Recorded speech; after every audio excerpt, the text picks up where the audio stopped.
Vail VR, a competitive shooter that was aimed towards people like me, with a competitive mindset in games, esports or just ranked matches. I bought this game thinking maybe it's popping off, but to my horror, I saw official servers, and only official servers, all empty but one. It had 4 players, but I joined in to see if I could have some fun. So when I got in, I enjoyed myself somewhat.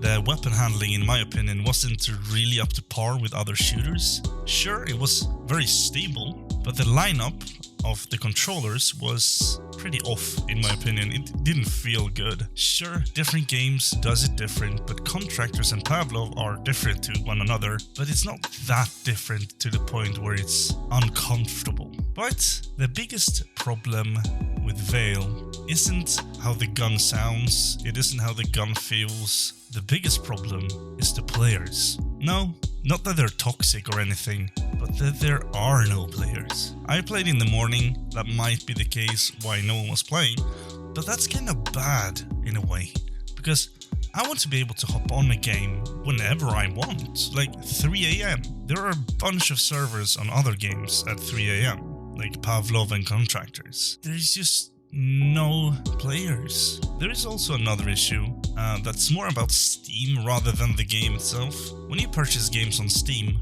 do you ever look at the community hub to see how many players that are currently playing? Because I do that before I play or buy a multiplayer. Because multiplayer games need players, and for some reason, at a certain number or below a certain number, Steam just doesn't show player count. And it makes it troublesome. Because when it's such a low played game, you have to go to YouTube or Google to see if it's popular. Pavlov and Contractors are popular enough that you can see that people are playing them, but I thought that Vail did too. Like, it was a niche game, a lot of YouTubers made videos of it, maybe not the biggest ones, but a few of the bigger VR video creators played the game, and one I think even is a part of the company now, or something like it. But the thing is, I've googled around, and from what I've seen, people have been complaining about it, and it's not good.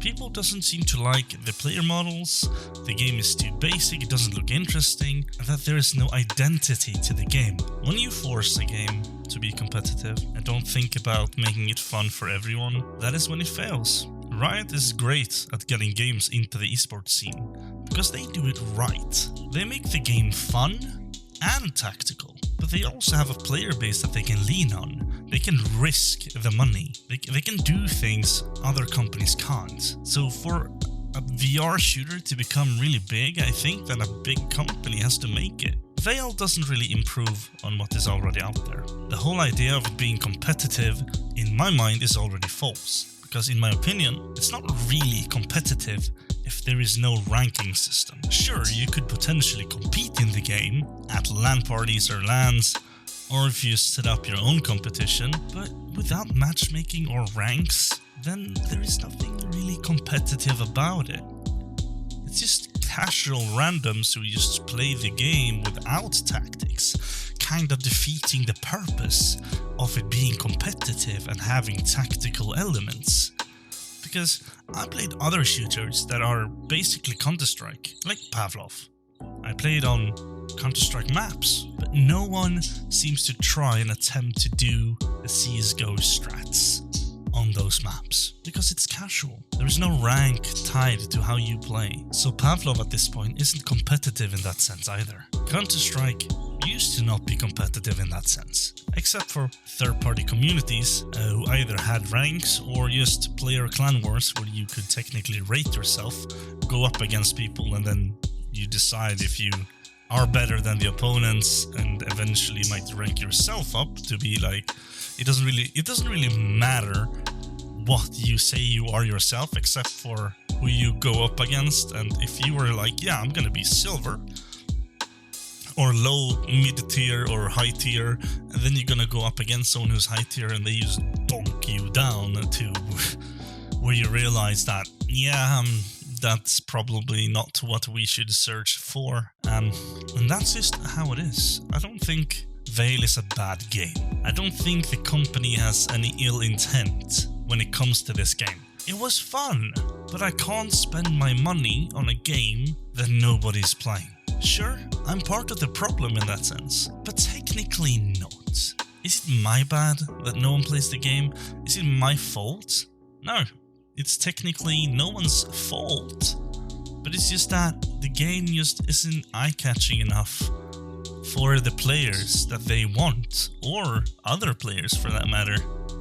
And that ruins the game. No players is the reason so many games have failed, especially only multiplayer games. If you have a single player and it botches, at least some people will enjoy it for what it's worth. But if you botch a multiplayer game, it will be played for a little while by a few people and then you will lose money on it. Anyways guys, this is it. I don't suggest you buy into Vail unless more people play, but at it again, I have to say buy it and play it so that there is more people to play it. It's a very hard thing to think about. I'm disappointed. I had to refund it and it didn't feel nice. It's just I don't have the money to spend on a game that I can't play. I hope you've enjoyed this video. I hope it was informative of my opinions of the game, not to botch the developers. I hope that you are lucky enough to get players to play the game. I would love it to be so. I really love the competitive aspects of any shooter. You have the right track. I'm not sure what to do. I'm not knowledgeable in this, but something needs to be done. There needs to be more players. Have a good one, guys. See you in the next one. Bye!